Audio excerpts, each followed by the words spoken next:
Ribbon Murder Gift. Welcome, dear friends, to Cafe Tales. I'm your host, Ailey, and I cannot tell you how much joy it brings me to know you choose to spend your evenings with these stories. Each tale takes time and love to prepare, but your kindness and the way our little community grows make it all so meaningful. Thank you for being such a wonderful audience. If you haven't yet, do subscribe so you never miss a new mystery. Now, let's gently turn the page and begin tonight's story. Chapter 1: Midnight Parcel. The morning light filtered through the frost-etched windows of Hawthorne Lodge with that peculiar clarity that only Christmas Day could bring to St. Mary Me. Miss Jane Marple, having completed her early morning devotions and partaken of a modest breakfast in her own cottage, had accepted Lady Bantry's invitation to join the Westmont household for their Christmas morning celebration. "Jane, dear," Dolly Bantry had said the previous evening, "you simply must come. The Colonel has been so looking forward to showing off his new wife, and I do think poor Clarissa could use the company. Family gatherings can be rather trying when one is the daughter from his first marriage." Miss Marple had agreed, as she generally did when her old friend pressed such invitations upon her. There was always something to observe in a household where old loyalties met new affections, particularly during the heightened emotions of the Christmas season. Hawthorne Lodge stood at the far end of the lane that wound past Miss Marple's own cottage, a solid Georgian house that Colonel Hugh Westmont had purchased upon his retirement from the Indian Army. The Colonel himself was a man of perhaps 65, with the sort of military bearing that never quite faded, even in civilian clothes. His whiskers were carefully maintained, and his manner carried that particular brand of benevolence that came from years of commanding men who were far from home.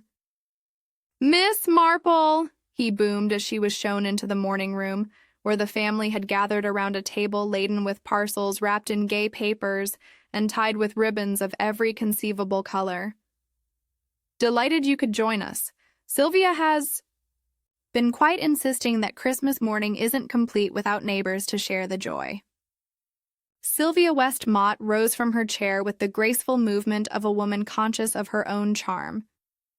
She was perhaps 20 years her husband's junior, with that particular prettiness that came from careful attention to detail rather than natural beauty. Her hair was arranged in the latest fashion. Her dress was of good quality, but not ostentatious, and her jewelry was tasteful without being showy. She possessed, Miss Marple noted, with her usual quiet observation, the sort of elegance that spoke of someone who had studied the matter rather than being born to it. "Miss Marple, how perfectly lovely," Sylvia said, extending a delicately gloved hand. "Hugh speaks of you so often, and Lady Bantry, of course, has told me such interesting stories about your adventures." The slight pause before the final word was not lost on Miss Marple, who smiled gently and took the offered seat beside the Christmas tree. She noticed that Clarissa Westmont, the Colonel's daughter from his first marriage, had acknowledged her arrival with a polite nod, but had not risen from her position near the window. Clarissa was a woman of perhaps 30, with a sort of serious demeanor that suggested she had shouldered responsibilities early in life. Her dark hair was pulled back severely, and her dress, while appropriate for Christmas morning, lacked the careful touches that marked her stepmother's appearance. There was something watchful about her manner, Miss Marple thought, the quality of someone who observed much and spoke little. "Now then," Colonel Westmont declared, rubbing his hands together with evident pleasure, "let us see what Father Christmas has brought us this year." The morning proceeded with a gentle ritual of gift-giving that marked households across England. Miss Marple accepted a charming book of pressed flowers from Lady Bantry and offered in return a pair of warm gloves she had knitted herself. The Colonel presented his wife with a delicate pearl brooch, which she received with appropriate exclamations of delight, while Clarissa opened her gifts with quiet thanks. It was as the pile of parcels dwindled that Sylvia reached for a package that had somehow been overlooked in the earlier distribution. It was wrapped in plain brown paper, quite different from the gay Christmas wrappings of the other gifts, and tied with a single band of black velvet ribbon. "How curious," she said, turning the package over in her hands. "There's no indication of who it's from." Attached to the ribbon is a small tag written in the sort of careful copper plate that suggested parish hall charity work, rather than professional wrapping.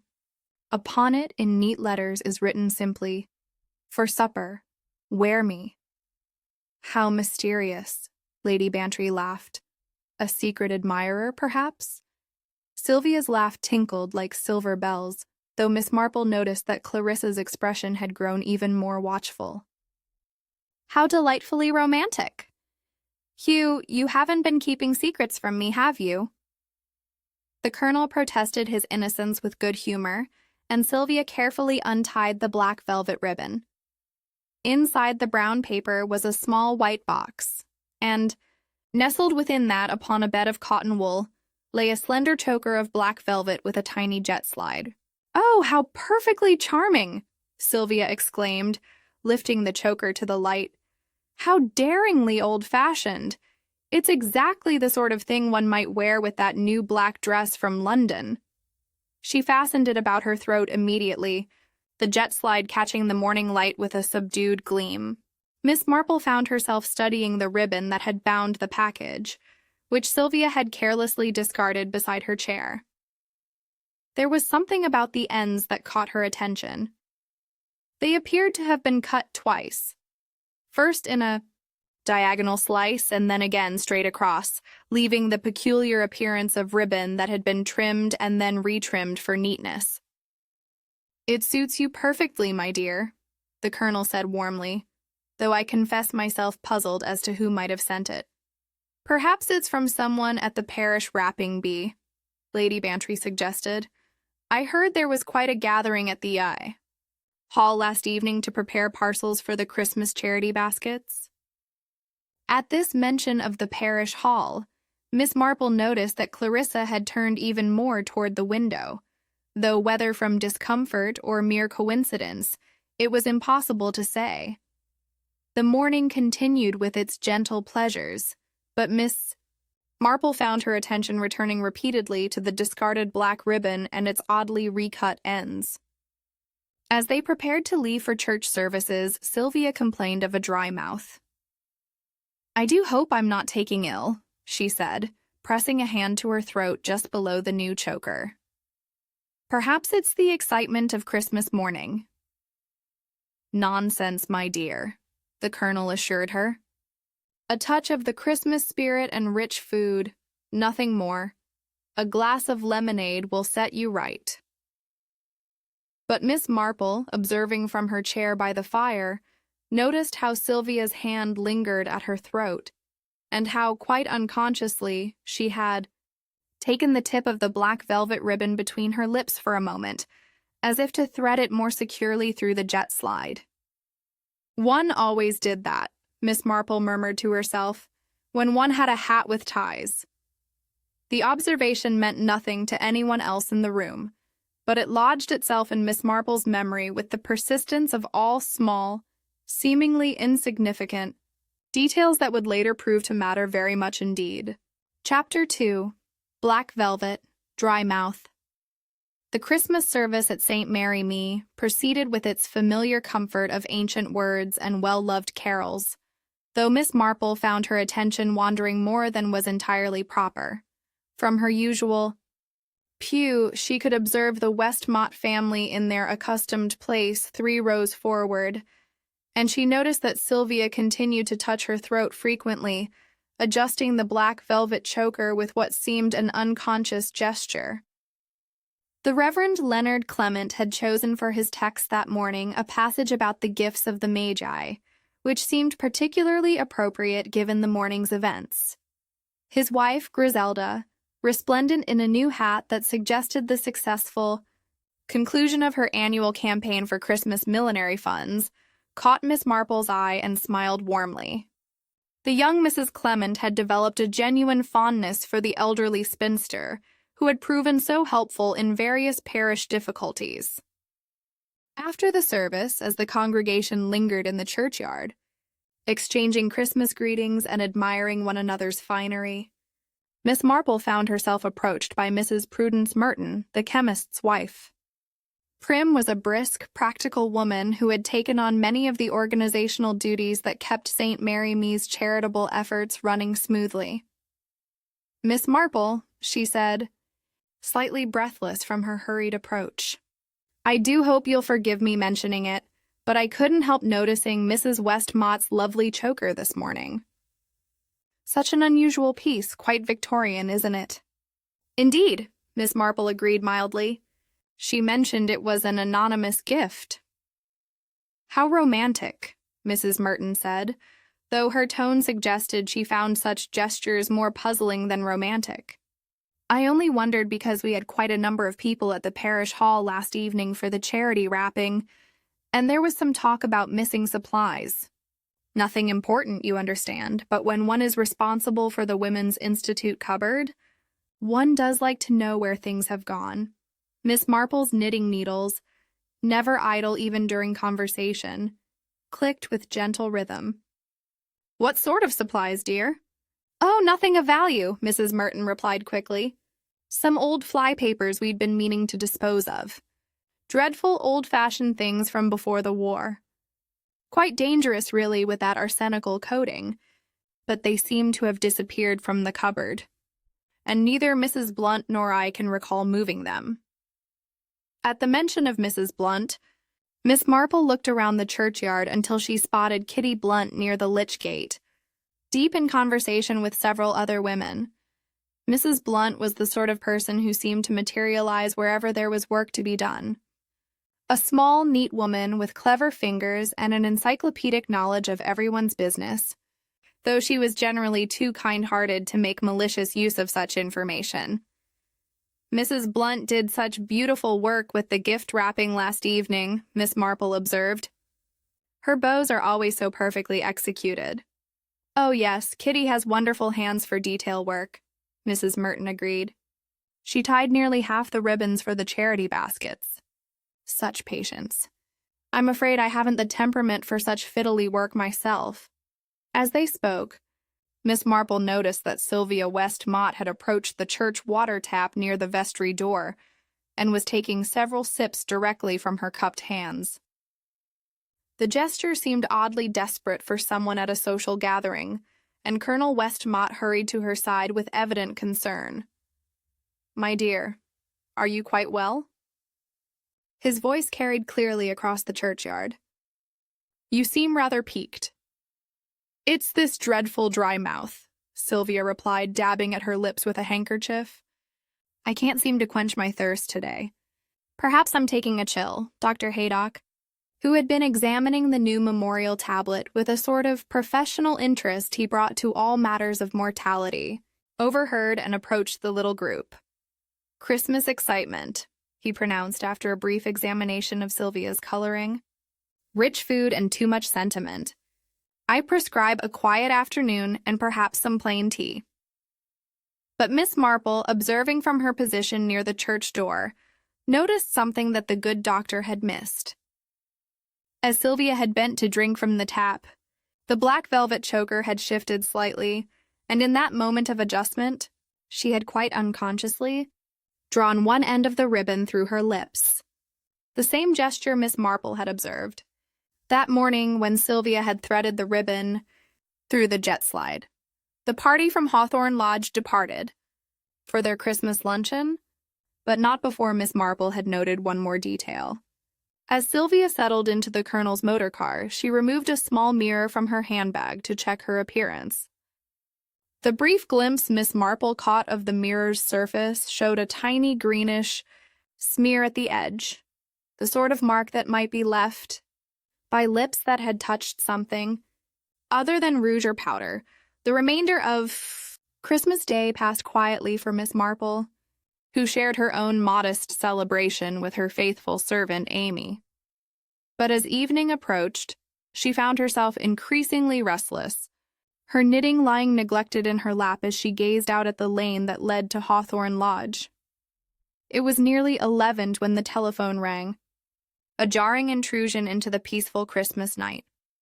Amy had long since retired, so Miss Marple answered it herself, surprised to hear Lady Bantry's voice, high and strained with anxiety. "Jane, thank heavens you're still awake. Something terrible has happened at the lodge. Sylvia has been taken dreadfully ill. They've sent for Dr. Haydock, but I'm afraid." "Oh, Jane, could you possibly come? Hugh is beside himself, and I think your presence might be helpful." Miss Marple required no further persuasion. Within minutes, she had donned her warmest coat and set off down the lane toward Hawthorne Lodge, where lights blazed in every window, and the sound of urgent voices carried on the still night air. She arrived to find the household in considerable upheaval. Dr. Haydock's motor car stood in the drive, and through the drawing-room windows, she could see figures moving about with a sort of purposeful haste that spoke of serious illness. Lady Bantry met her at the door, her face pale with worry. "It came on so suddenly," she explained as they hurried up the front steps. "We'd had such a lovely evening. Carols around the piano, a bit of port, all very festive. Then just after 11, Sylvia complained of feeling faint. She turned the most dreadful gray color and collapsed before Hugh could catch her." Inside the house, Miss Marple could hear the Colonel's voice from the floor above, urgent and pleading while heavier footsteps. Presumably Dr. Haydock moved about with medical efficiency. In the drawing room, she found Clarissa Westmott sitting alone beside the dying fire, her face a mask of controlled emotion. "Miss Marple," Clarissa said, rising as they entered. "How kind of you to come." "I'm afraid," her voice caught slightly. "I'm afraid it looks very serious indeed." On the occasional table beside Clarissa's chair, Miss Marple noticed the small white box that had contained the morning's mysterious gift. The black velvet choker lay coiled inside it like a sleeping serpent, no longer around Sylvia's throat. Almost without thinking, Miss Marple moved closer, and with the sort of casual gesture that came naturally to someone accustomed to examining domestic details, ran one finger along the inner surface of the velvet. The texture was wrong somehow. Not quite the smooth nap one expected from good velvet, but slightly gritty, as if fine particles had been caught in the pile. As she lifted her finger to the light, she could see tiny crystals clinging to her skin. Crystals that caught the lamplight with a dull, ominous gleam. At 20 minutes past 12, Dr. Haydock's heavy tread descended the stairs, and his grave expression told the story before he spoke the words. Sylvia Westmott was dead, and Christmas at Hawthorne Lodge had become something very different indeed. Chapter 3. Fly Papers Gone. Inspector Slack arrived at Hawthorne Lodge with his customary air of bustling efficiency, though Miss Marple noticed that even his usual confidence seemed somewhat muted by the circumstances of a Christmas night death. The inspector was a man who preferred his mysteries to present themselves at convenient hours, and with obvious motives, neither of which appeared to be the case here. "Seasonal collapse," he pronounced after a brief consultation with Dr. Haydock and a cursory examination of the scene. "Rich food, excitement, perhaps a weak heart we didn't know about. These things happen, particularly with the ladies who don't take proper care of themselves." Miss Marple, who had positioned herself quietly in the corner of the drawing-room with her knitting, made no immediate comment. She had learned long ago that Inspector Slack's initial pronouncements were often as much an attempt to convince himself as anyone else, and that patience frequently yielded better results than contradiction. Colonel Westmott, however, was not inclined toward patience. "But she was perfectly healthy," he protested, his military bearing barely containing his distress. "Dr. Haydock examined her only last month for the insurance policy, didn't you, Doctor? Clean bill of health, you said." "Indeed," Dr. Haydock confirmed gravely. though one must remember that sudden gastric disturbances can overcome even the strongest constitution. The symptoms Mrs. Westmott displayed, the pallor, the collapse, the rapid onset, these are consistent with acute gastroenteritis, possibly brought on by rich food or nervous excitement. She did complain of that dry mouth all day, Lady Bantry added reluctantly, and she seemed to drink an unusual amount of lemonade. Miss Marple's needles continued their gentle clicking as she absorbed these observations. From her position, she could still see the discarded choker in its white box, and something about its appearance continued to trouble her. The velvet had a peculiar quality to it, not merely the gritty texture she had felt, but a faint odor that seemed oddly familiar, though she couldn't immediately place it. "If I may," she ventured quietly, "I wonder if anyone has noticed an unusual smell about the poor dear's jewelry." Inspector Slack's expression suggested he found this observation irrelevant, but Clarissa Westmott rose from her chair and approached the box. She lifted the choker carefully and held it near her face. "There is something," she said slowly. "Not perfume, certainly. Something rather flat, stale, like old water." "Water," Miss Marple murmured. "That has been standing with paper, perhaps." This observation earned her a sharp look from Inspector Slack. But before he could respond, there was a commotion at the front door. Voices could be heard in the hall, Mrs. Merton's brisk tones and the higher, more anxious voice of Kitty Blunt. "We came as soon as we heard," Mrs. Merton announced as she was shown into the drawing-room. "The news has already reached the village. How perfectly dreadful for you all." Kitty Blunt followed more hesitantly, her small hands twisted together in obvious distress. "Poor Mrs. Westmott," she whispered. "And on Christmas Day, too. It seemed so wrong somehow." Miss Marple studied the two women with her usual careful attention. Mrs. Merton appeared genuinely shocked but maintained her characteristic composure, while Mrs. Blunt seemed almost overcome with emotion, though whether from grief or some other cause was difficult to determine. "Mrs. Merton," Miss Marple said gently, "you mentioned earlier today that some old fly papers had gone missing from the parish hall cupboard. I wonder if you've had a chance to investigate further." "Fly papers?" Inspector Slack interjected with obvious irritation. What possible relevance could fly papers have to a case of gastric collapse?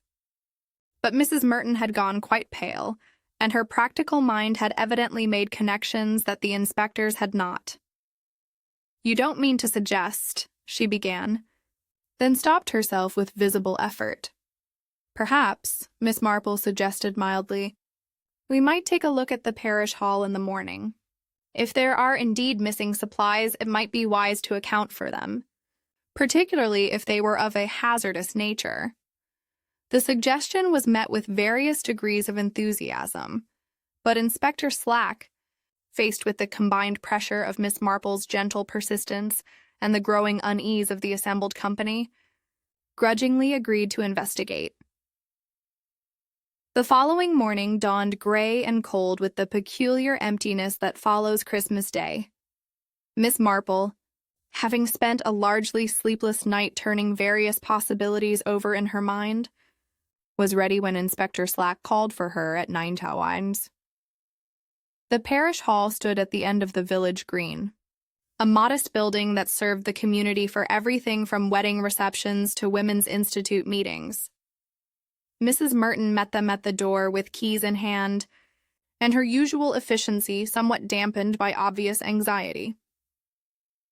"The supplies cupboard is here," she said, leading them to a large closet at the rear of the hall. "We keep all the various odds and ends that accumulate from different activities." The cupboard was indeed empty of fly papers, but Miss Marple's attention was immediately drawn to other details. On one of the shelves sat a basin, not the usual enamelware one might expect in such a place, but an old earthenware bowl with a distinctive brown glaze. More telling still, the basin showed clear evidence of recent use, with a faint greenish stain around the rim, and a peculiar odor that matched exactly what she had detected from the choker the previous evening. "This basin," she said quietly. "Was it here yesterday?" Mrs. Merton frowned. "I believe so, yes, though I can't say I paid particular attention. We use it sometimes for flower arranging." But Kitty Blunt, who had remained silent until now, spoke up with obvious distress. "It wasn't here when we cleaned up after the wrapping bee. I'm quite certain of that. Someone must have brought it later." Miss Marple bent close to examine the basin, noting not only the staining, but also the presence of what appeared to be paper fragments stuck to the sides. Brown paper with partially legible printing that included the words "fly destroyer" and "poison." "Inspector," she said quietly, "I believe we may need to reconsider our assessment of Mrs. Westmott's death."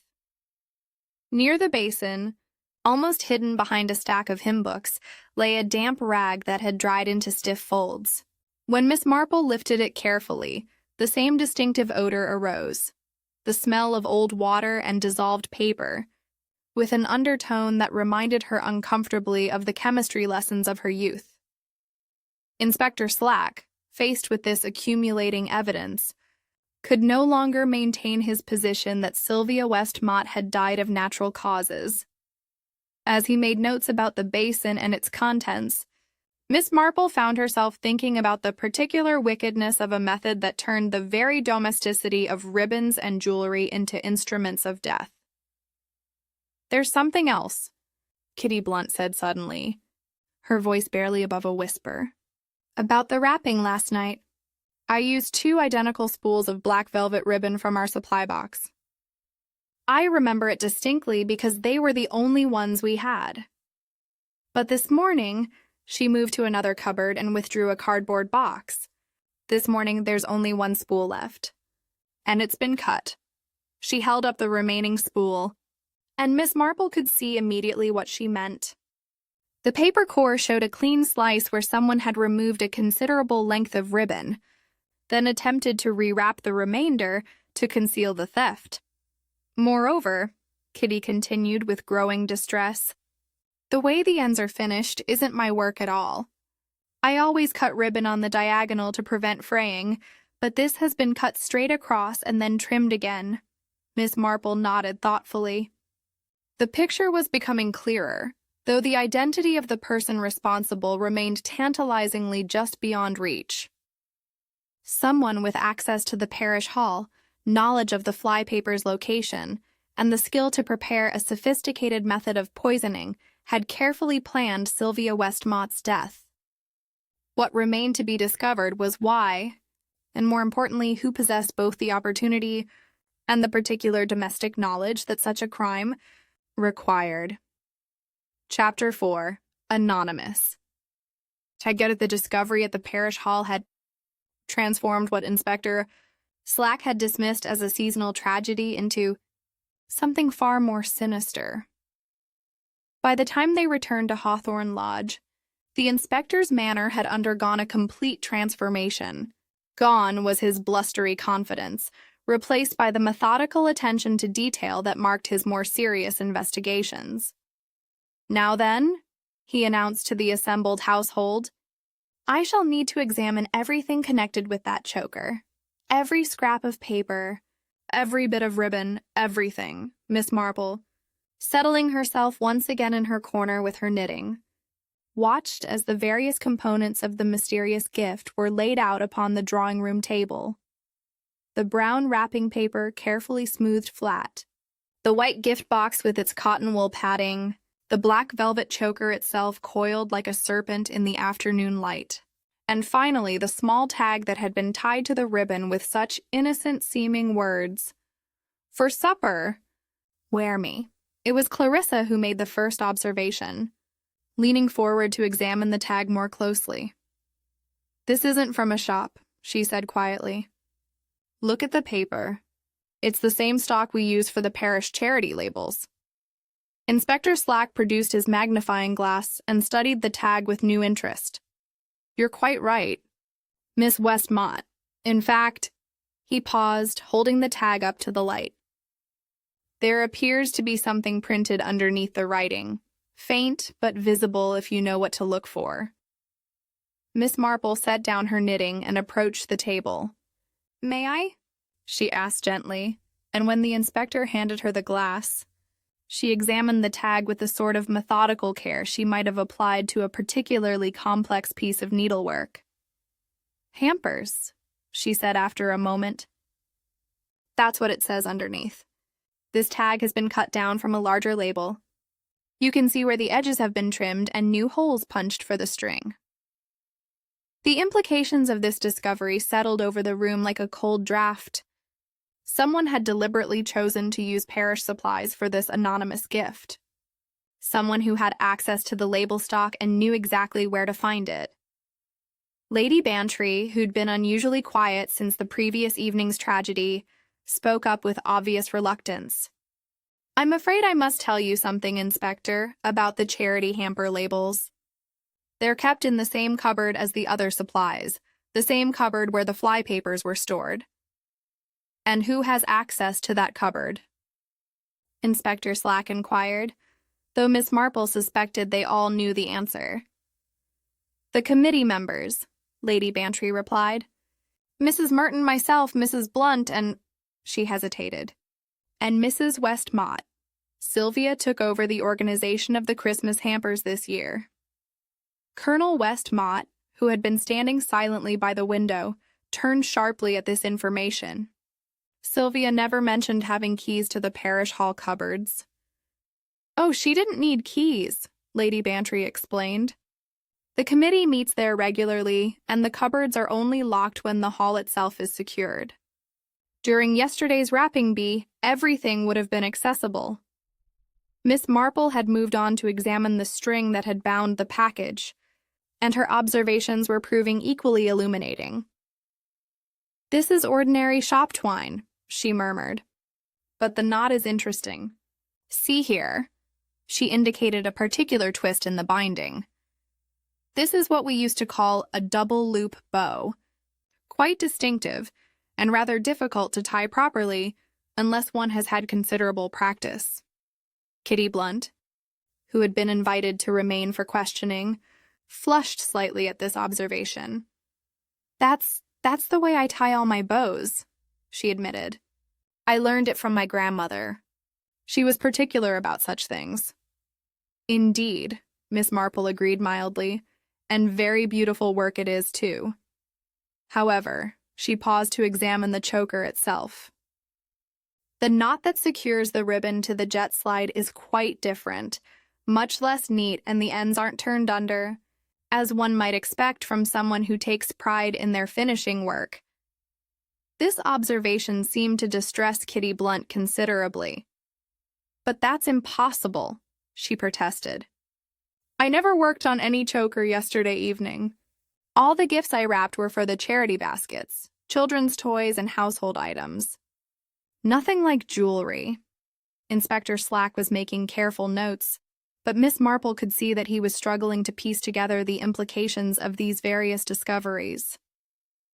The evidence suggested someone with access to parish supplies and knowledge of Kitty Blunt's distinctive bow-tying method. Yet the finishing work on the choker itself was notably inferior to what Mrs. Blunt would have produced. "There's something else," Miss Marple said thoughtfully, returning to her examination of the choker.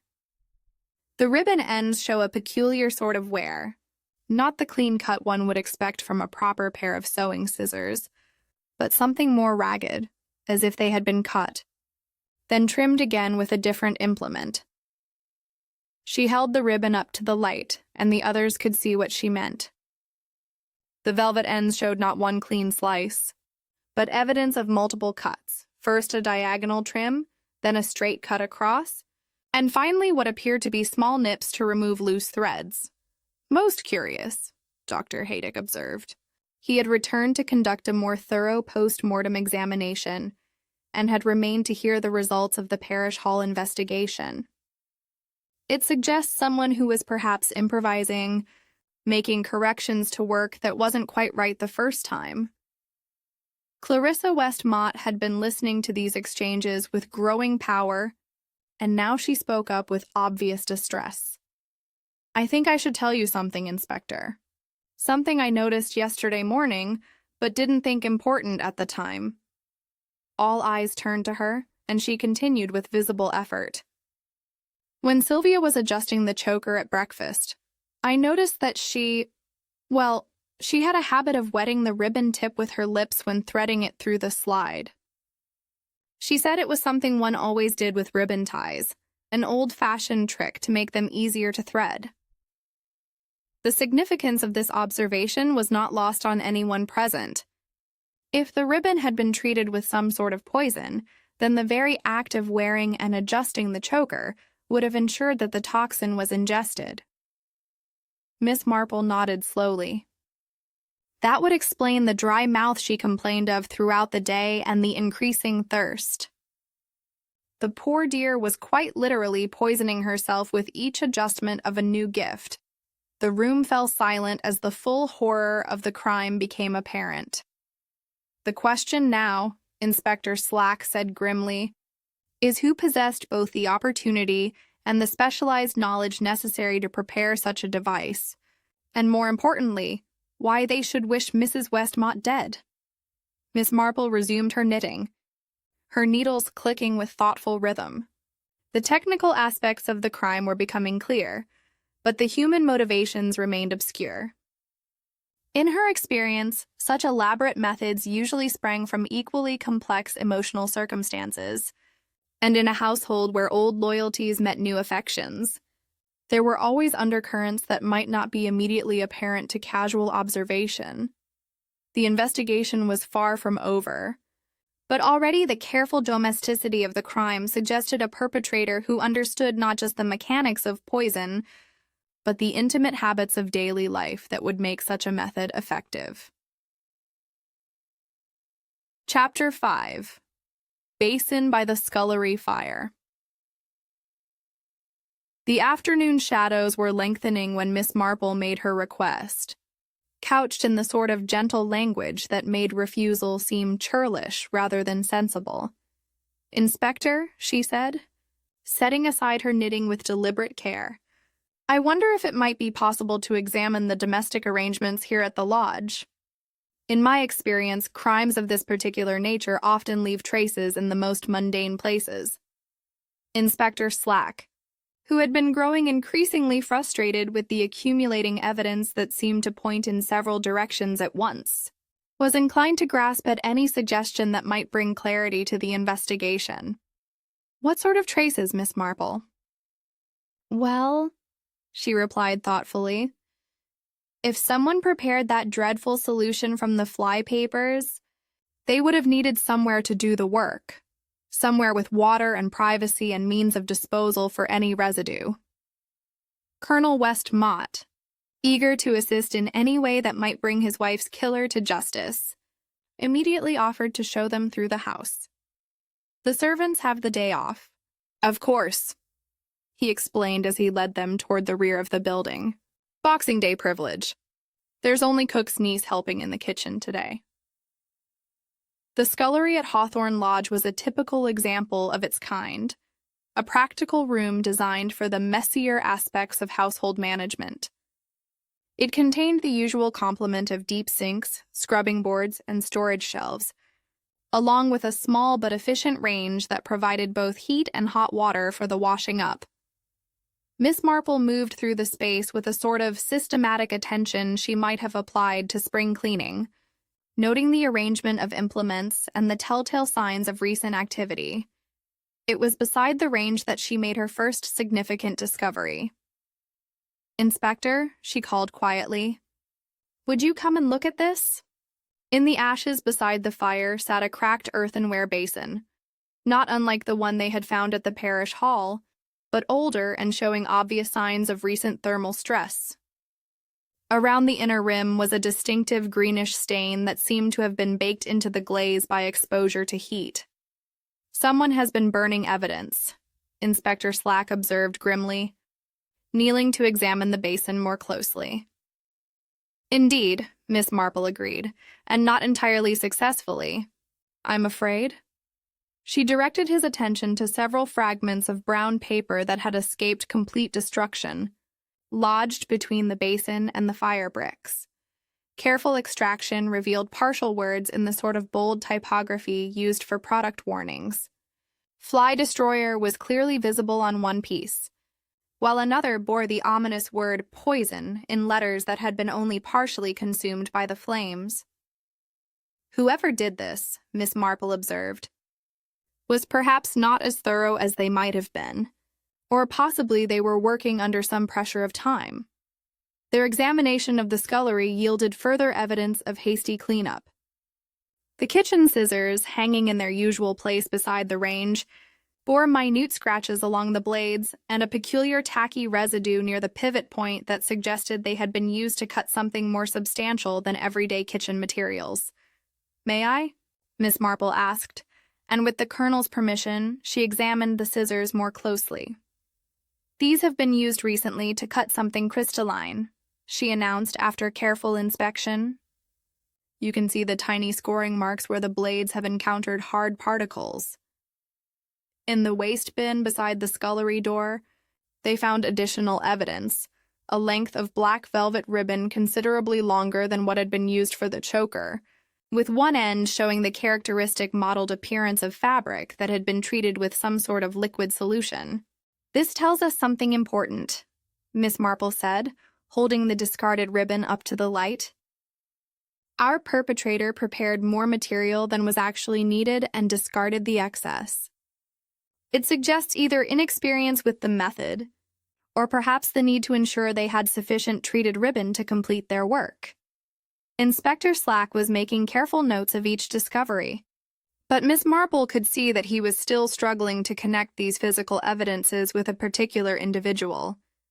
The scullery, being a common area of the house, could theoretically have been accessed by any member of the household or their recent guests. "The question," she said thoughtfully, "is one of opportunity. When might someone have had both the privacy and the time necessary to carry out this preparation?" Colonel Westmont considered this carefully. "Yesterday afternoon, after we returned from church, the house was quite quiet. Sylvia was resting before the evening's festivities. Clarissa was reading in the morning room, and I was in my study attending to some correspondence. The servants were busy with preparations for Christmas dinner. And your guests? Lady Bantry departed after church to attend to her own household arrangements. Dr. Haydock made his usual social calls around the village. As for the others," he paused, clearly uncomfortable with the implications of his answer. "I'm afraid I couldn't say with certainty where everyone was during those afternoon hours." Miss Marple nodded understandingly. The sort of informal Christmas visiting that characterized village life made it difficult to establish precise alibis for anyone, particularly during the quiet hours between church and evening celebrations. "There is one more thing," she said, directing their attention to a shelf near the scullery window. "That small pottery jar there, the one with a handwritten label." The jar in question bore a faded label reading "Sugar Caster" in careful script, and when Inspector Slack examined it, he found that the mouth of the jar showed traces of the same greenish residue they had observed elsewhere. "Someone has been using this to measure out small quantities of something," Miss Marple observed. "The residue suggests it was not sugar despite the label." Inside the jar, barely visible unless one knew what to look for, were several tiny crystals that had adhered to the pottery sides. When Inspector Slack carefully scraped them onto a piece of paper, they gleamed with the same dull luster that Miss Marple had first noticed on her finger the previous evening. The preparation was quite methodical, she concluded. Someone with access to this scullery dissolved the arsenical flypapers in that basin, used these scissors to cut and score the ribbon ends, applied the solution to the velvet using materials readily available in any household, and then attempted to destroy the evidence in the range fire. But who? Inspector Slack demanded, his frustration evident. Any number of people could have had access to this room during yesterday afternoon. Miss Marple resumed her knitting. the needles clicking with thoughtful rhythm. That, Inspector, is indeed the crucial question. But I think we might find some guidance if we consider not just who had the opportunity, but who possessed the particular domestic knowledge that such a crime required. She gazed out the scullery window toward the parish hall, visible in the distance across the village green. Someone who understood not just the properties of those old fly papers, but how a woman would wear and adjust a piece of jewelry. Someone familiar with the habits of ribbon work and the little unconscious gestures that make such methods effective. The implications of her words hung in the air like smoke from the range fire, suggesting directions for the investigation that were both more specific and more troubling than the broad suspicions that had characterized their inquiries thus far. Chapter 6. 2 spools. 1 cut. The Boxing Day morning brought with it a persistent drizzle that seemed to match the somber mood that had settled over St. Mary-Me. Miss Marple, having spent another largely sleepless night considering the various threads of evidence, decided that a visit to the parish hall was in order, not for any dramatic revelation, but for the sort of careful verification that she had learned was essential to solid detective work. She found Kitty Blunt already there, methodically sorting through the remnants of the previous evening's wrapping activities. The small woman looked up as Miss Marple entered, her face showing the strain of the past day's events. "Miss Marple," she said, her voice barely above a whisper. "I hope you don't mind my being here. I couldn't rest at home, and I thought I should try to set things in order after what's happened." "Of course, dear," Miss Marple replied gently, settling herself on one of the folding chairs that had been arranged around the work tables. "It's natural to want to keep busy when one's mind is troubled. And I must say, your work yesterday evening was quite remarkable. Such attention to detail in every bow and ribbon." A flush of modest pride crossed Mrs. Blunt's features, though it was quickly replaced by renewed anxiety. "That's what makes all this so dreadful," she said. "When Inspector Slack showed us that choker, I knew immediately that the bow wasn't my work. It couldn't have been." Miss Marple's knitting needles resumed their gentle rhythm. "You mentioned yesterday that you had used 2 spools of black velvet ribbon. Could you show me where those were kept?" Mrs. Blunt led her to a large cardboard box that sat on a shelf near the supply cupboard. Inside were dozens of spools of ribbon in various colors and widths, organized with the sort of meticulous care that spoke of long practice in managing charitable activities. "Here," she said, pointing to a section where ribbons were arranged by color. There were 2 identical spools of black velvet about 3 to 4 inch width. I remember them particularly because they were the only ones we had in that color, and I needed them for several of the larger packages. She withdrew the single remaining spool and held it up for Miss Marple's inspection. The paper core showed clear evidence of having been cut, not the gradual unwinding that would result from normal use, but a clean slice that had removed a substantial length all at once. "You see," Mrs. Blunt continued, "I always unwind ribbon carefully, cutting only what I need for each package. But this," she indicated the severed core, "someone has taken a great length at once, perhaps a yard or more, then tried to make the spool look undisturbed by rewrapping the remainder." Miss Marple examined the spool with her usual careful attention. "And your normal method of cutting ribbon ends?" "Always on the diagonal," Mrs. Blunt replied immediately. "It prevents fraying and gives a more professional appearance. My grandmother taught me that technique when I was a girl learning needlework." This confirmation aligned perfectly with Miss Marple's observations about the choker, where the ribbon ends had been cut straight across, a detail that had seemed insignificant at the time, but now appeared quite telling. "Mrs. Blunt," Miss Marple said carefully, "I wonder if you could help me understand the timeline of yesterday evening's activities. When did you last see both spools in the box?" Mrs. Blunt considered this thoughtfully. When we began the wrapping, certainly. That would have been around 6 a.m. I used ribbon from one spool early in the evening for the children's packages, and I distinctly remember seeing both spools when I put the first one back. And when the evening concluded? We finished tidying up around 9, Mrs. Blunt replied. Mrs. Merton and I were the last to leave, and we made certain everything was properly secured. But I didn't specifically check the ribbon supplies at that point. There seemed no reason to.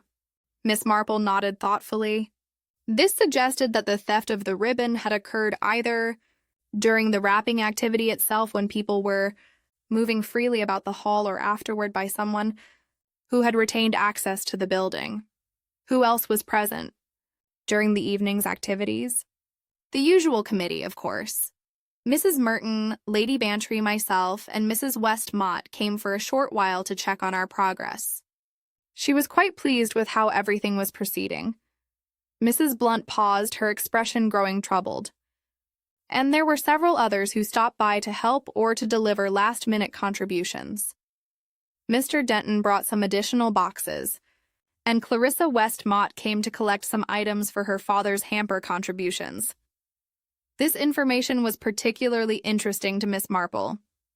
The presence of multiple people during the evening would have provided ample opportunity for someone to remove the ribbon without immediate detection, particularly if they were familiar with the layout of the supplies.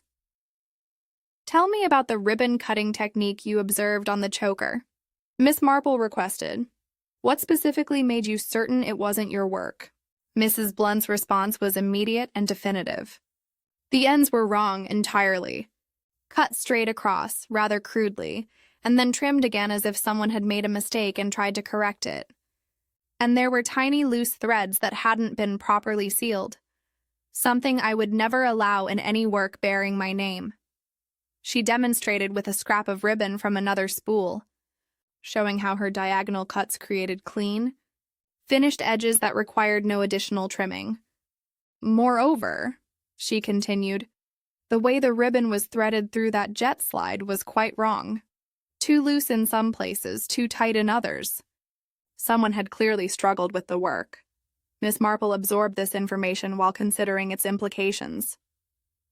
The evidence suggested someone who had attempted to replicate Mrs. Blunt's distinctive style, but lacked her skill and experience. Someone who understood the general technique, but could not execute it with professional competence. There's something else, Mrs. Blunt added reluctantly, about the bow that secured the package itself.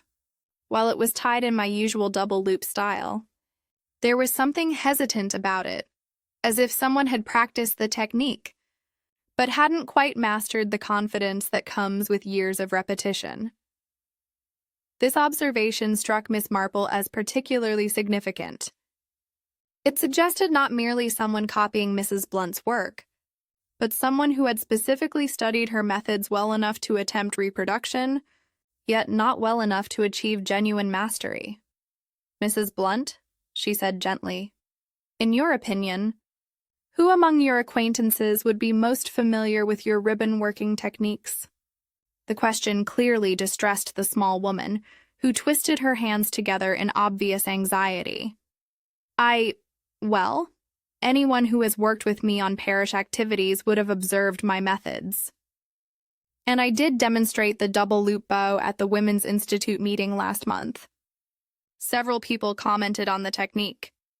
Miss Marple's needles continued their thoughtful clicking as she processed this information. The picture that was emerging suggested careful premeditation rather than sudden impulse. Someone who had observed Mrs. Blunt's work closely enough to attempt imitation, who understood both the rhythm of parish activities and the personal habits that would make such a method effective. The question now was not merely who had possessed the opportunity to commit this crime, but who had invested the time and attention necessary to plan it so elaborately.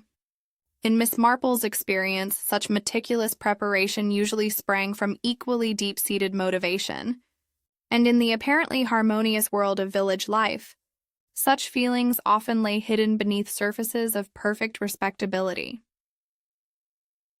Chapter 7. Sugar on the Scissors. The return journey to Hawthorne. Lodge provided Miss Marple with an opportunity to reflect upon the accumulating evidence, though she found herself no closer to identifying the perpetrator with certainty. The technical aspects of the crime were becoming increasingly clear, but the human element, the why behind the elaborate method, remained frustratingly elusive.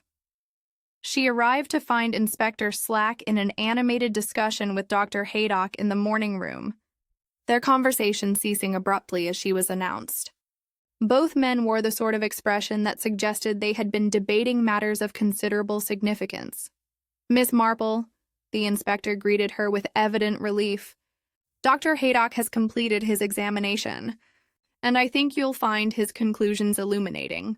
The doctor, a man not given to dramatic pronouncements, delivered his findings with characteristic directness. Arsenical poisoning, without question. The symptoms Mrs. Westmont displayed, the post-mortem findings, everything points to a substantial dose absorbed over several hours. Death would have been inevitable once a certain threshold was reached. "The method of administration?" Miss Marple inquired. "Almost certainly through the mucous membranes," Dr. Haydock replied. "The lips primarily, though possibly some absorption through the skin of the throat where the choker rested. Whoever planned this understood exactly how the poison would be ingested." Miss Marple nodded thoughtfully. This confirmation aligned perfectly with her growing understanding of the crime's domestic sophistication. Someone had not merely chosen poison as a weapon, but had selected a method that relied upon the victim's own unconscious habits for its effectiveness. "Inspector," she said, "I wonder if we might examine the morning room more carefully. In my experience, criminals often overlook the smallest details in their haste to complete their work." Inspector Slack, who had learned to respect Miss Marple's seemingly inconsequential observations, readily agreed. The morning room at Hawthorne Lodge served as the family's informal gathering place, where newspapers were read, correspondence attended to, and the small rituals of daily life conducted. It was on the tea tray, still bearing the remnants of Christmas morning's refreshments, that Miss Marple made her next discovery. Among the various implements and containers stood a small paper cone of the sort used for dispensing sugar or other fine substances. To casual observation, it appeared perfectly ordinary, the kind of thing that might be found in any well-appointed household. "May I?" she asked Colonel Westmont, who nodded his permission with obvious bewilderment. Upon closer examination, the paper cone revealed several interesting characteristics. The tip had been folded and unfolded multiple times, leaving crease marks that suggested repeated use. More significantly, the interior showed a faint greasy residue combined with what appeared to be crystalline, particles that caught the light with an all-too-familiar gleam. "This has been used to pour something other than ordinary sugar," Miss Marple observed quietly, "something that required careful measuring and precise application." Inspector Slack examined the cone with his magnifying glass, confirming the presence of the suspicious crystals. "But what would be the purpose of such an implement?" "To fill something narrow," Miss Marple replied, her attention turning to the jet slide of the discarded choker, something that required a steady hand and controlled application. She demonstrated with the empty cone, showing how it could be used to direct small quantities of material into the tiny opening of the jet slide. "The slide itself would serve as a reservoir," she explained, holding enough treated material to ensure repeated doses as the ribbon was adjusted and readjusted throughout the day.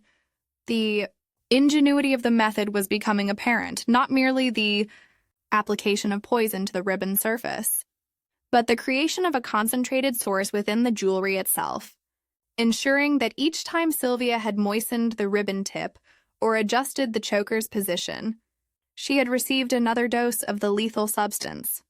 "There's something else," Miss Marple continued, directing their attention to a pair of small scissors that lay on the writing desk. These were not the kitchen implements they had found in the scullery, but delicate sewing scissors of the sort used for fine needlework. The blades showed the same fine scratches they had observed on the kitchen scissors, but these marks were even more pronounced, suggesting more extensive use in cutting crystalline material. Moreover, near the finger grips were traces of what appeared to be sugar crystals. Ordinary sugar, Miss Marple determined upon tasting a minute sample. But their presence was nonetheless significant. "Someone has been making sugar work," she announced. "The sort of delicate candy making that requires precise cutting and shaping." Clarissa West Mott, who had been listening to these exchanges with growing pallor, spoke up with obvious reluctance. "Those are my scissors," she admitted. "I was making sugar mice for the village children, a Christmas tradition my mother established.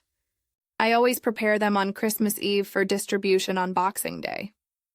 Miss Marple examined the scissors more carefully, noting that while they bore evidence of sugar work, they also showed the telltale signs of having cut something far harder than confectionery. "Indeed, Miss Westmott, and very charming work it must be. However, I think we might find that these scissors have been used for purposes other than candy making." She directed their attention to Clarissa's sewing box, which sat open on a side table. Inside, among the usual complement of needlework supplies, were several additional pairs of scissors, all showing varying degrees of use. One pair, however, was notably clean and sharp, with none of the microscopic scoring that marked implements used for cutting crystalline substances. "These would be your usual needlework scissors," Miss Marple observed. "The ones you would naturally reach for when working with ribbon or fabric." Clarissa nodded, though her expression suggested she understood the implications of the comparison. "Which means," Miss Marple continued gently, "that the scissors showing evidence of crystal cutting were deliberately chosen for that particular task. Despite the availability of other, more suitable implements, the logic was inescapable. Someone had specifically selected scissors that could later be explained away as having been used for legitimate sugar work, should questions arise." It suggested a level of premeditation that was both impressive and deeply disturbing. Inspector Slack was making careful notes of these observations, but Miss Marple could see that he was still struggling to connect the physical evidence with a specific individual. The facts were accumulating with damning precision, yet the identity of the perpetrator remained tantalizingly just beyond reach. "There is one more thing," Miss Marple said thoughtfully, her attention returning to the jet slide of the choker. "The interior surface shows clear evidence of having held something other than mere ribbon, a crystalline residue that has been carefully placed and allowed to accumulate." She demonstrated how the slide's narrow opening would have made it an ideal repository for concentrated poison, releasing small amounts each time the ribbon moved through it. "Quite ingenious." "Really," she observed, with a sort of professional admiration that one craftsperson might show for another's work. However, reprehensible its purpose, the picture was nearly complete now, a crime of extraordinary domestic sophistication, planned and executed by someone with intimate knowledge of both poison and the small habits that govern daily life.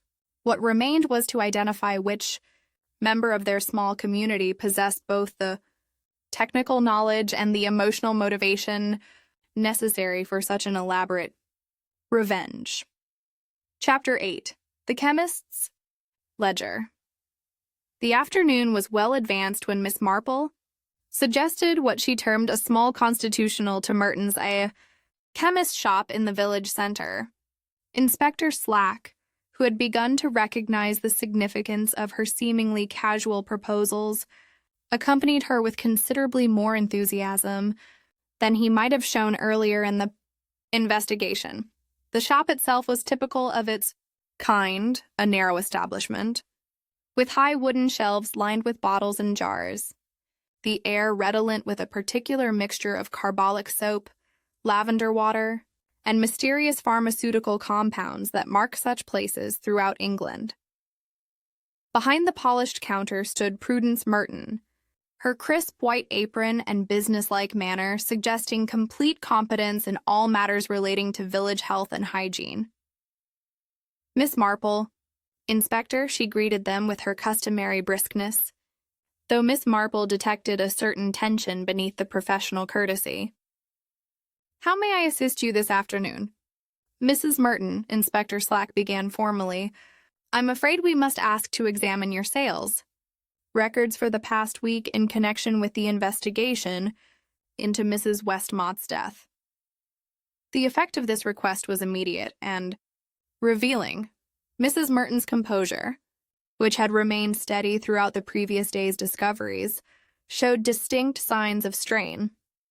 Her hands moved nervously among the items on the counter, and she required 2 attempts before successfully locating the leather-bound ledger that contained her transaction records. "Of course," she said, though her voice carried less conviction than her words. "Though I'm not certain what relevance our ordinary business might have to such a tragedy." Miss Marple accepted the ledger with gentle thanks and began examining the entries with the sort of methodical attention she might have devoted to a particularly complex knitting pattern. The records were maintained with admirable precision, each sale carefully noted with date, customer name, item purchased, and quantity dispensed. It was the entries for December 23rd that proved most illuminating. In Mrs. Merton's neat handwriting, Miss Marple found several purchases that seemed innocent enough individually, but formed a troubling pattern when considered together. "Miss Clarissa Westmott," she read aloud, "salvative, 6 flypapers." She looked up at Mrs. Merton with mild inquiry. "Salvative would be for medical purposes, I assume." "Indeed," Mrs. Merton replied quickly. "Miss Westmott mentioned that her stepmother had been feeling somewhat unwell. Nothing serious, but she thought it wise to have smelling salts available during the Christmas celebrations." "And the flypapers?" Mrs. Merton's discomfort became more pronounced. "She said they were to complete the disposal of our old stock from the parish hall." "Quite thoughtful of her, really. Those old arsenical ones are dangerous to have lying about." Miss Marple continued her examination of the ledger, noting other entries that seemed relevant to their investigation. "Mr. Rolfe Denton," she read. "Black hair dye, glycerin." Her eyebrows rose slightly. "An unusual combination for the holiday season." Mr. Denton explained that he was restoring an old mahogany picture frame, Mrs. Merton said, her relief at discussing a different customer evident in her voice. "The hair dye was for touching up dark stains in the wood, and the glycerin was to help the solution penetrate properly. Quite a common technique among antique dealers, I'm told." Inspector Slack made careful notes of these purchases, but Miss Marple could see that he was struggling to understand their significance to the case. She continued her methodical review of the records, noting several other transactions that might prove relevant. "Mrs. Dorothy Bantry," she observed, "purchased iodine and bandaging. Nothing unusual there, I suppose. One always likes to be prepared for minor accidents during holiday gatherings." "Precisely," Mrs. Merton agreed. "Lady Bantry is most conscientious about such matters." It was as Miss Marple reached the entries for Christmas Eve that she made her most significant discovery. "Mrs. Catherine Blunt," she read slowly, "purchased what appears to be quite a substantial quantity of materials." Mrs. Merton moved closer to examine the entry, her expression growing increasingly troubled as she read her own handwriting. "Glycerin, cotton wool brown wrapping paper," she paused, her voice becoming uncertain. "I had forgotten about Mrs. Blunt's purchases." "There's more," Miss Marple continued. "Sealing wax, string, and," she squinted at the final entry, "what appears to be misc small items. Could you clarify what that notation represents?" Mrs. Merton's professional composure finally cracked entirely. That is, Mrs. Blunt asked for several small items. Nothing of particular significance individually, but," she trailed off, clearly uncomfortable with the direction of the inquiry. Mrs. Merton, Inspector Slack interjected with growing authority, I must insist that you provide complete details of Mrs. Blunt's purchases. This is a murder investigation. The effect of the word murder was immediate and dramatic. Mrs. Merton sank onto the stool behind the counter, her face pale with the realization that their village tragedy was indeed something far more sinister than natural death. She purchased small paper cones, Mrs. Merton admitted reluctantly. The sort we use for dispensing powders, and a quantity of jet beads, old stock that we keep for customers who do their own jewelry repair. Miss Marple exchanged a meaningful glance with Inspector Slack. The significance of these purchases, when combined with the other evidence they had gathered, was beginning to paint a very clear picture indeed. Mrs. Merton, Miss Marple said gently, did Mrs. Blunt explain the purpose of these various purchases? She said she was preparing some small gifts, Mrs. Merton replied, her voice barely above a whisper. Handmade items for Christmas distribution. She's always been so clever with handicrafts. I thought nothing of it at the time. And the timing of these purchases? Christmas Eve morning, just after we opened. She was my first customer of the day. Miss Marple nodded thoughtfully. This timing suggested considerable advanced planning, someone who had determined well before Christmas Day exactly what materials would be needed for their deadly purpose. There's one more thing, Mrs. Merton added, clearly struggling with some internal conflict. Mrs. Blunt specifically asked about the properties of glycerin, whether it would help other substances penetrate fabric more effectively. The implications of this inquiry were unmistakable. Glycerin was commonly used to enhance the absorption of various solutions into textiles. Exactly the property that would be needed to ensure that an arsenical solution would adhere to velvet ribbon effectively. Inspector Slack was making rapid notes, his earlier confusion replaced by the sort of focused attention that marked the final stages of a criminal investigation. The pattern of purchases, when combined with the physical evidence they had already gathered, pointed toward a conclusion that was both logical and deeply disturbing. Inspector, Miss Marple said quietly, I believe we now understand not merely how this crime was committed, but by whom. The question that remains is why someone who seemed to embody all the virtues of village life should have chosen such an elaborate and cruel method of revenge. The answer to that question, she suspected, would prove to be rooted in the sort of hidden resentments and accumulated grievances that could fester beneath the surface of even the most apparently harmonious community. Chapter: Kitchen Table, the Bow That Killed.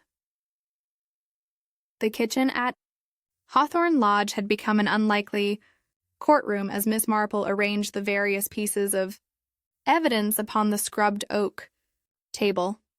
Inspector Slack sat opposite her, his notebook ready, while Lady Bantry occupied a chair by the window, her usual vivacity subdued by the gravity of what was about to unfold. Colonel West Mott stood near the range, his military bearing barely concealing the emotional strain of the past 2 days.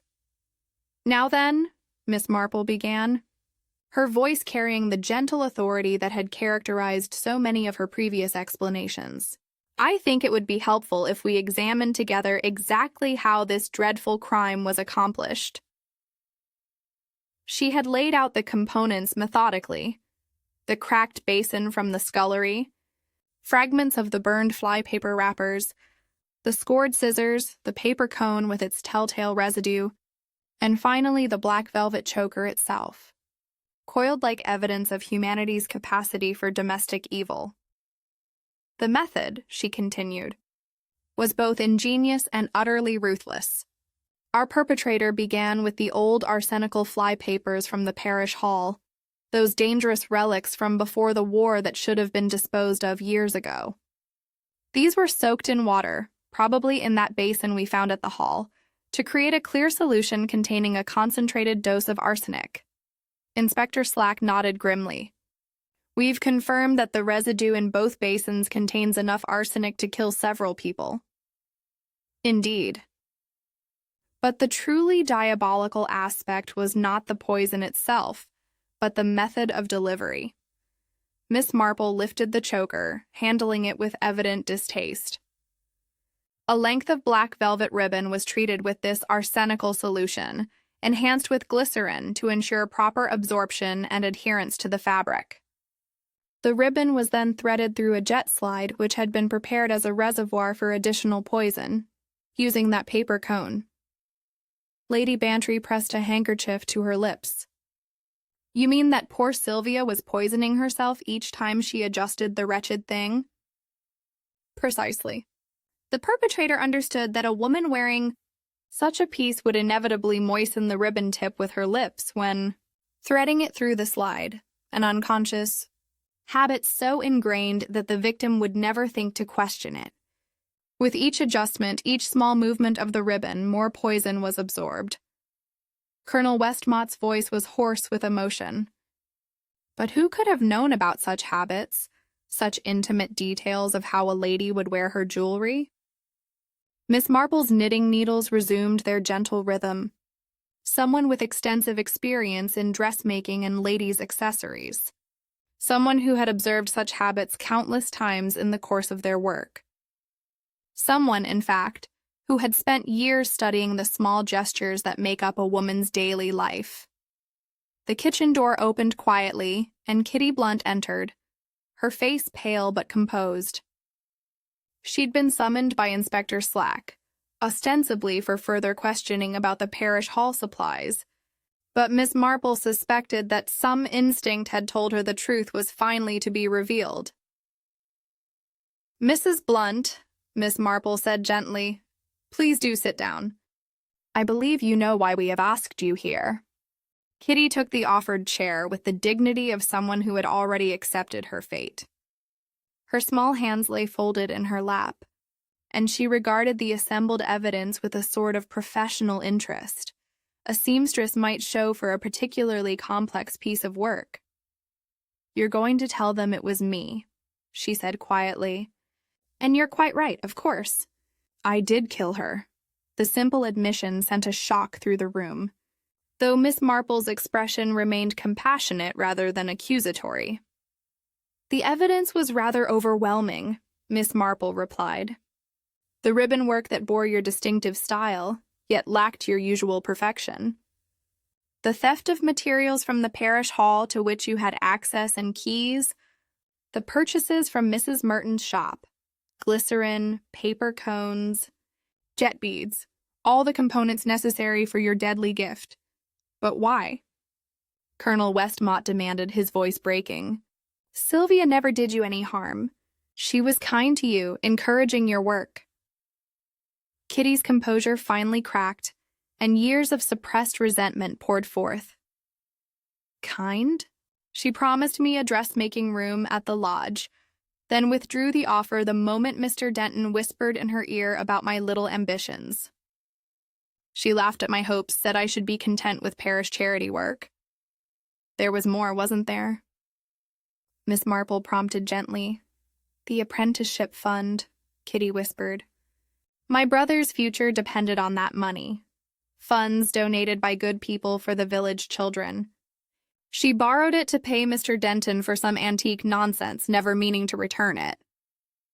When I discovered the truth, she said I was being dramatic, that it would all be sorted out eventually. Lady Bantry gasped. But that was sacred trust money. Indeed, Kitty continued, her voice growing stronger with the relief of confession. I realized that if the scandal became public, it would destroy not just her reputation, but the entire charitable structure of the village, so I chose a different sort of justice. Inspector Slack had been making careful notes throughout this exchange. And the method, Mrs. Blunt? Such elaborate preparation suggests considerable premeditation. I wanted her to suffer as she had made others suffer, Kitty replied with frightening calm. A quick poison would have been too merciful, but this way she would spend her last day in discomfort, never knowing why, never able to fix what she had broken. Miss Marple studied the small woman with a mixture of pity and horror. You chose Christmas Day deliberately, didn't you? The day when family gatherings would make the gifts seem natural, when the victim would be most likely to wear new jewelry for the evening's festivities. I never meant for her to die, Kitty protested, though without real conviction. I hoped she would only become ill enough to be frightened into making restitution. Mrs. Blunt, Miss Marple said sadly, arsenic in such concentrated doses was always going to be fatal. You prepared enough poison for several victims. Not one mild lesson.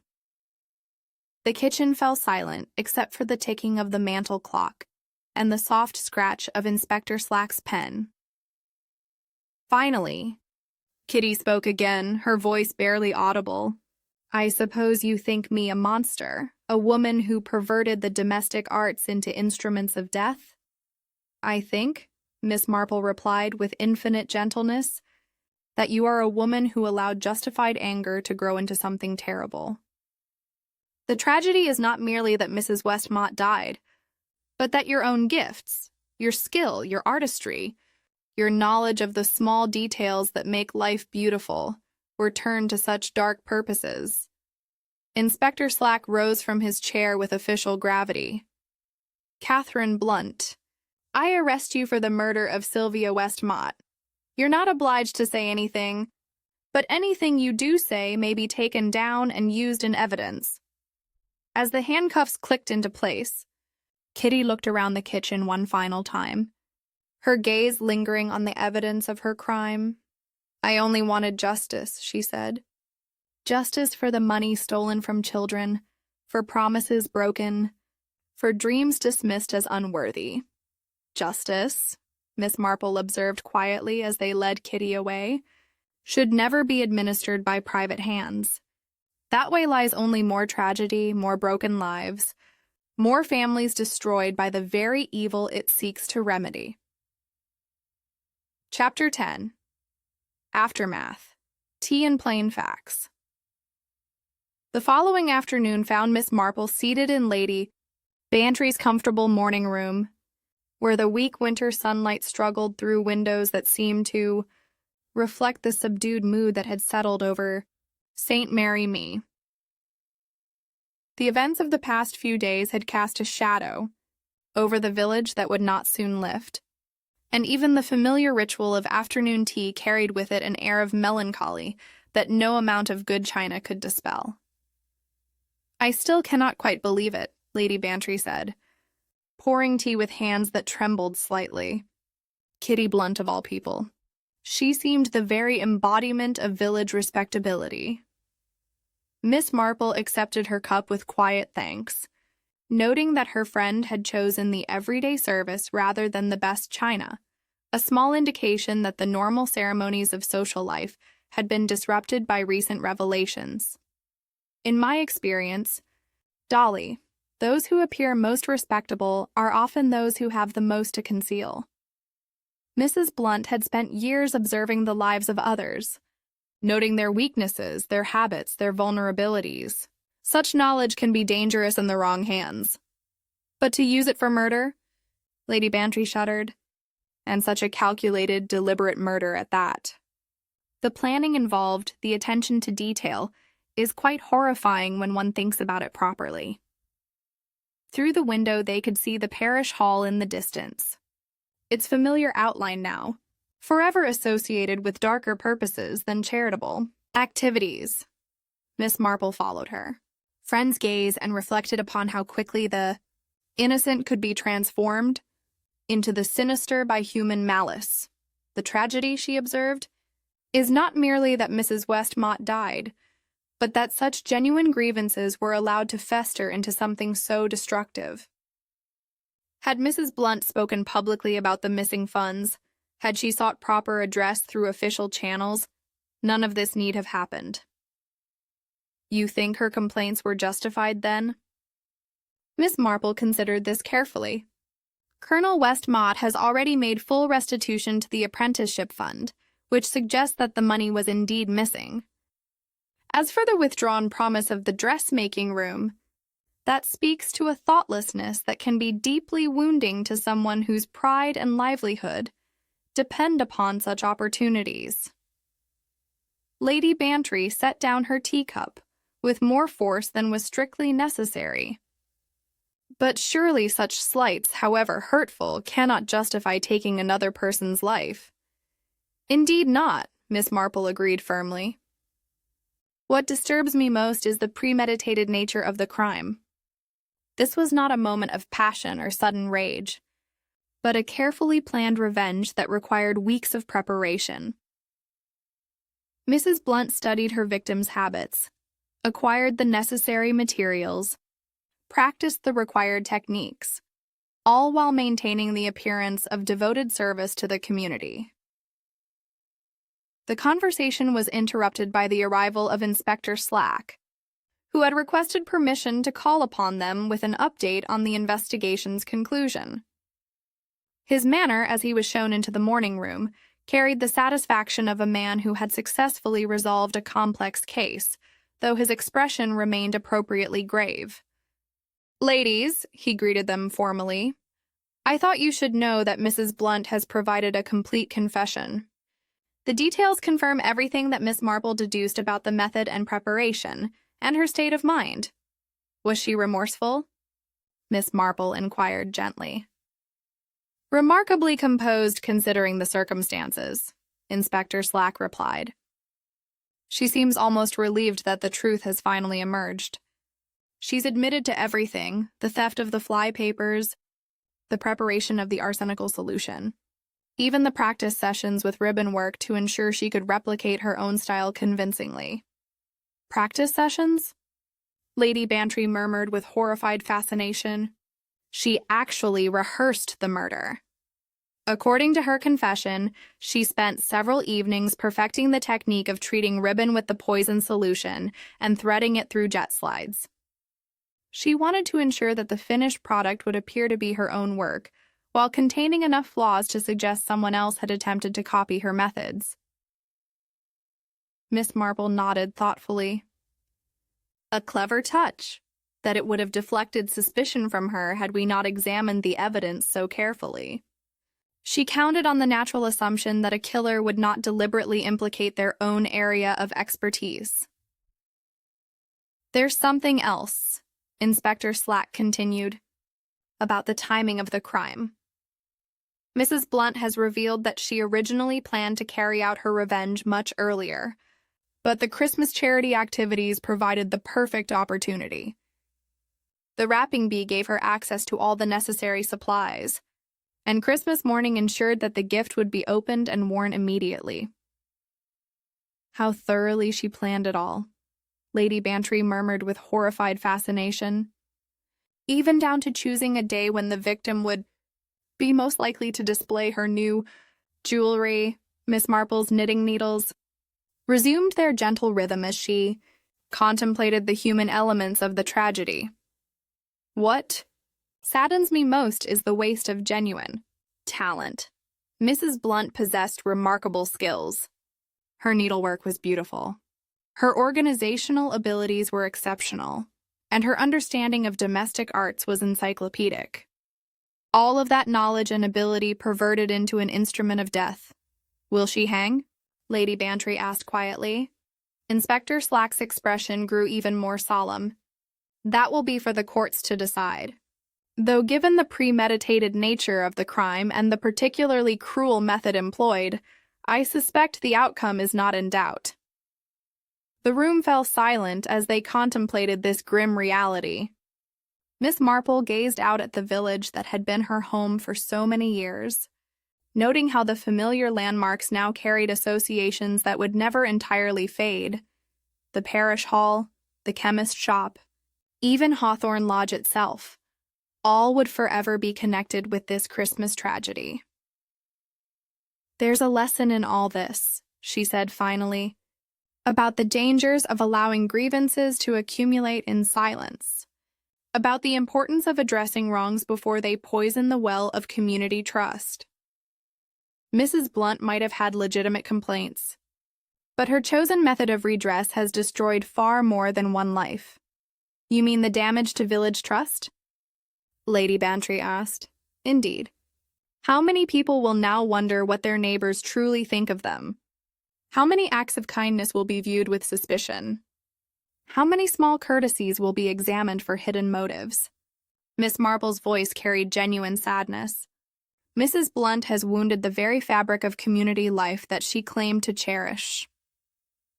As Inspector Slack took his leave and the afternoon light continued to fade, Miss Marple reflected upon the particular sadness of crimes that emerged from the heart of domestic life. There was something especially tragic about the perversion of skills that were meant to bring comfort and beauty into the world. This transformation of ribbons and bows, those symbols of celebration and gift-giving, into instruments of death. Ribbon of all things, Lady Bantry said, unconsciously echoing Miss Marple's thoughts. Yes, my dear, Miss Marple replied, folding her knitting with deliberate care. In housekeeping, ribbons are meant to touch the lips and throat, to secure a bonnet, to tie back hair, to fasten a necklace. Murderers, you see, are housekeepers of a sort. They use what a household always does, and they rely on habits people don't even know they have.